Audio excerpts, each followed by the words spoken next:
Let the words of my mouth and the meditations of our hearts be acceptable in your sight, O Lord, for you are our rock and our Redeemer. Amen. Well, I think most of us know what we are accountable for in the work that we do. Whether it's work that we're paid for, or work that we do as volunteers, or work that we do at home with our families, we know what people expect of us. If we're employed and get paid for our work, then we probably have a formal job description somewhere that lists the primary responsibilities that we are expected to perform. And we were probably given a personnel manual at some point that specified all of the policies regarding tardiness and sick days and personal days and vacation days and maternity leave and policies for how to handle conflicts and concerns when they arise at work, how to file a formal complaint, a grievance, how to issue a formal reprimand, how to initiate termination proceedings. We know what people expect of us in our work. And we know how we're doing with those expectations. We get ongoing feedback, both formal and informal, on how people are responding to the work that we do. Sometimes it's just a casual comment, an expression of gratitude, appreciation, or thanks for a job well done.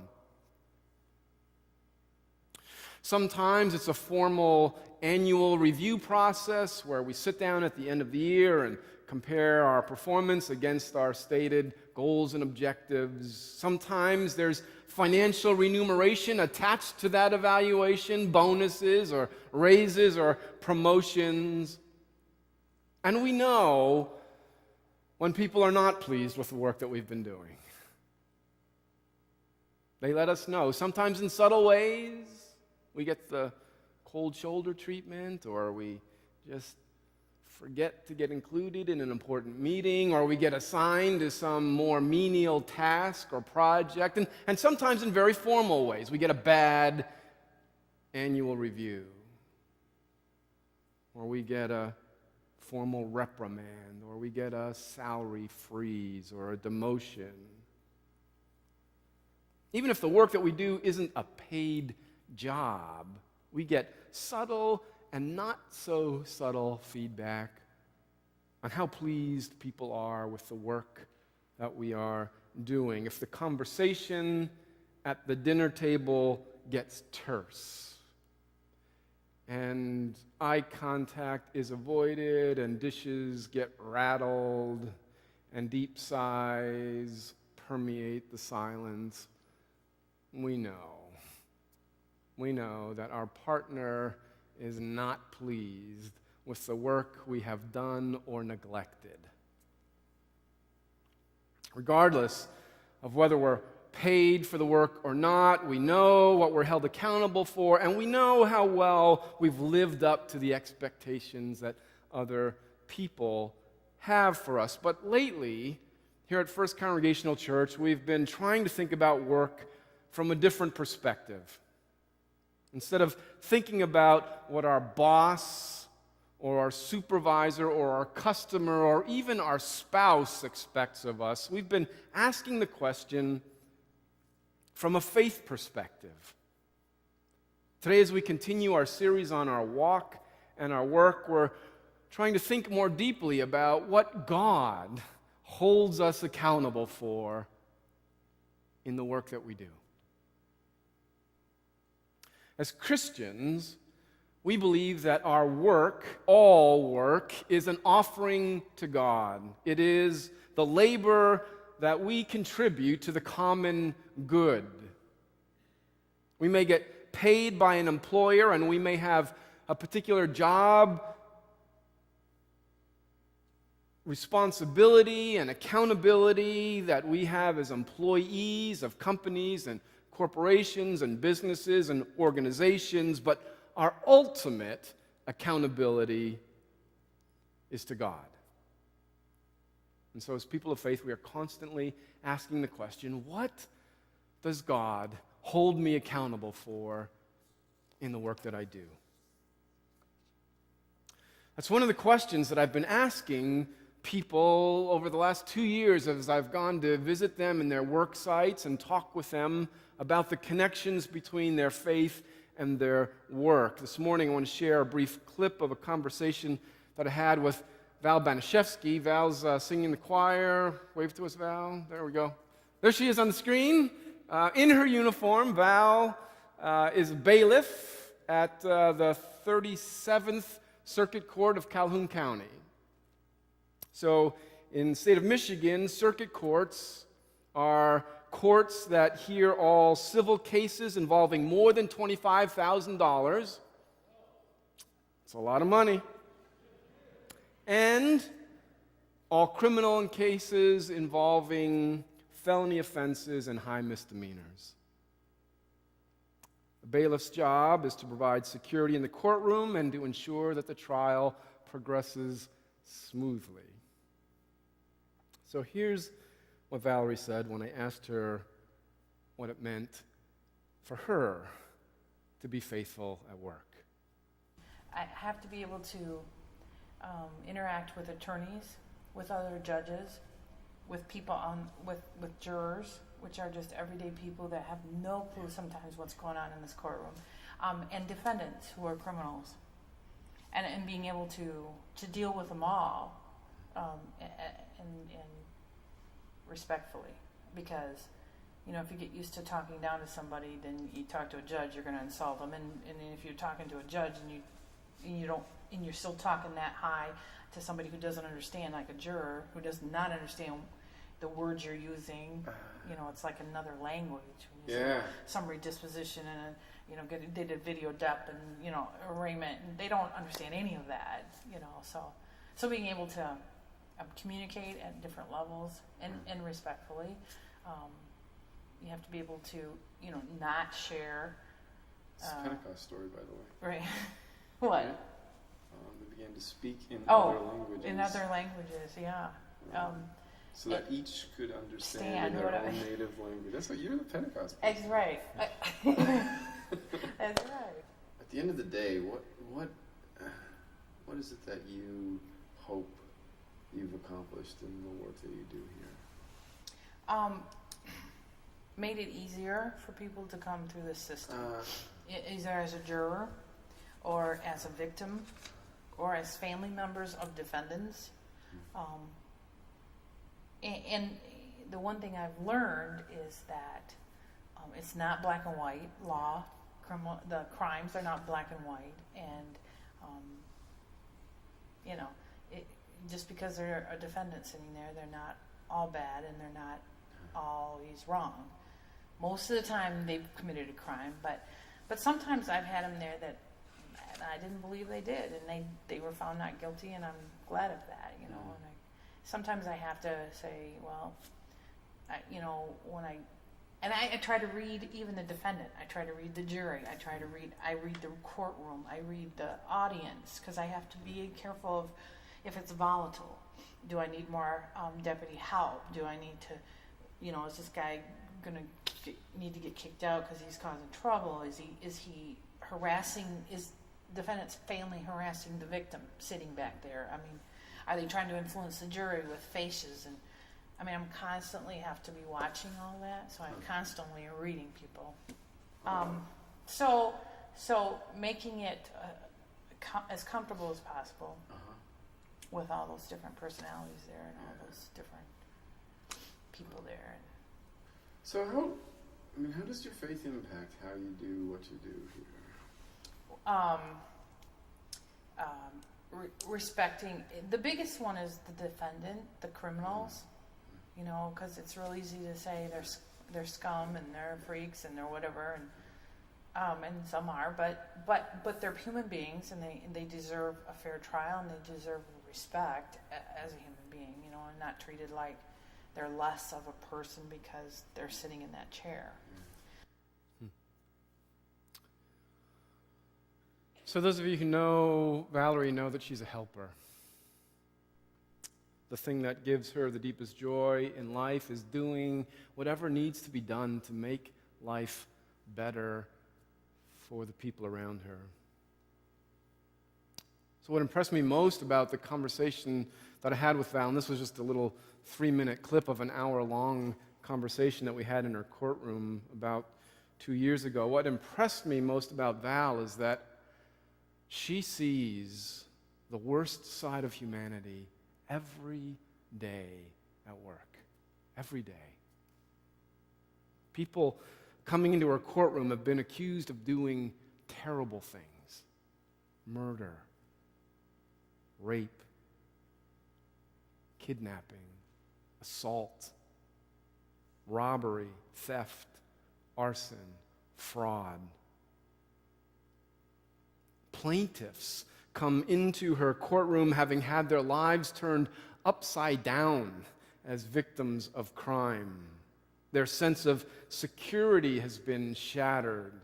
Their health and financial well-being compromised. Their confidence in the inherent goodness and decency of humanity has been undermined by acts of violence and deceit and fraud.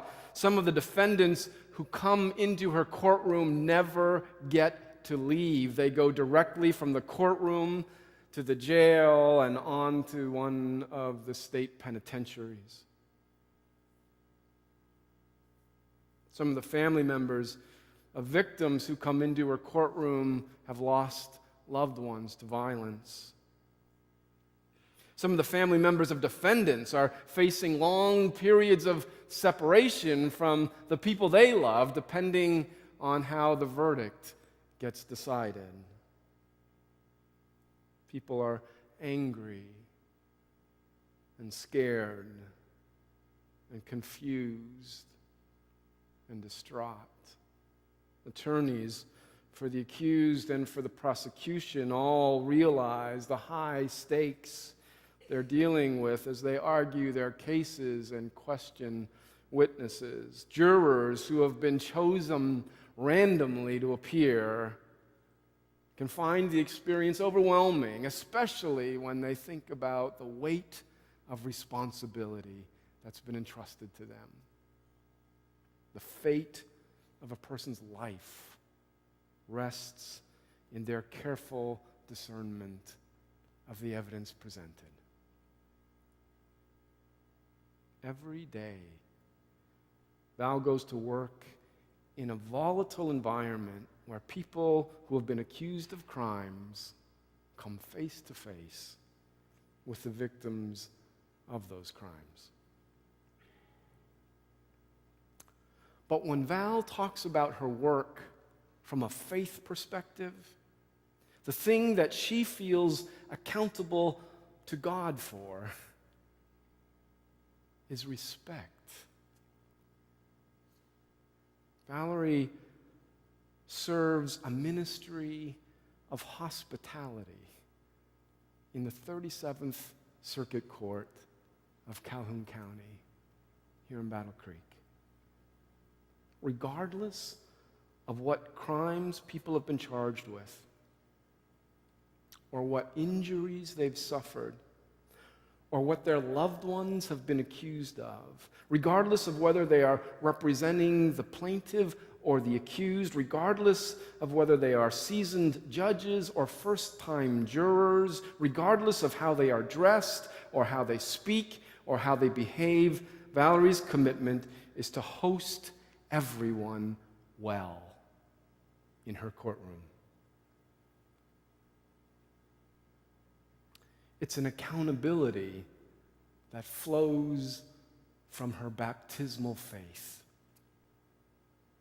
Faith that proclaims that we are all God's beloved sons and daughters. That we are all worthy, inherently worthy of dignity and respect. that nothing can ever diminish our shared humanity. Valerie's employed by the 37th Circuit Court. But as a person of faith, she works for God.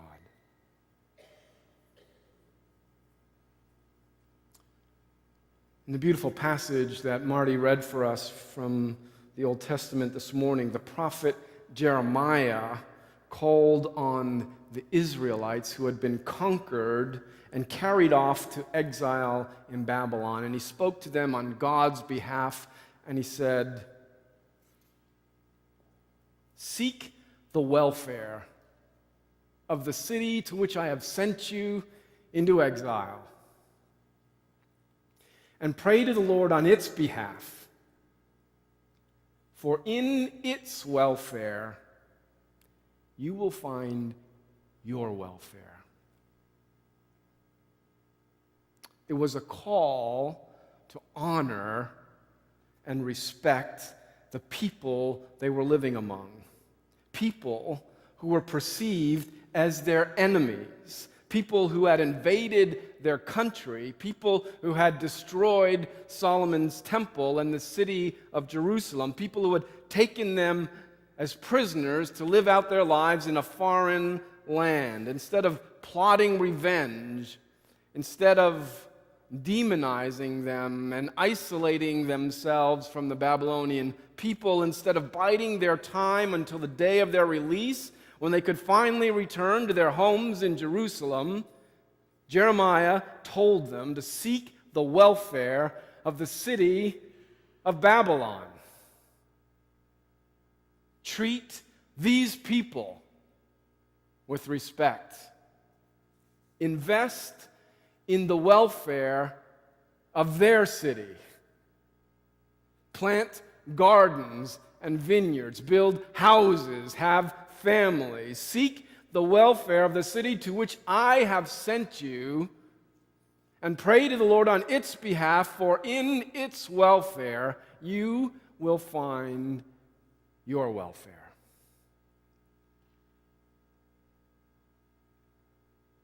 I doubt that Valerie has had many convicted felons return to her courtroom and thank her for treating them with dignity and respect. And I'm sure that she doesn't get paid a bonus based on the customer satisfaction questionnaires that are given out to people who come through her courtroom. But every day, Valerie seeks the welfare of the city of Battle Creek, the city to which God has sent her. Through her ministry of hospitality at the 37th Circuit Court of Calhoun County. Her employer holds her accountable for the security of this courtroom and the orderly progression of trials. But God holds her to a much higher level of accountability when it honors and respects the human decency of everyone who comes through her courtroom. Amen.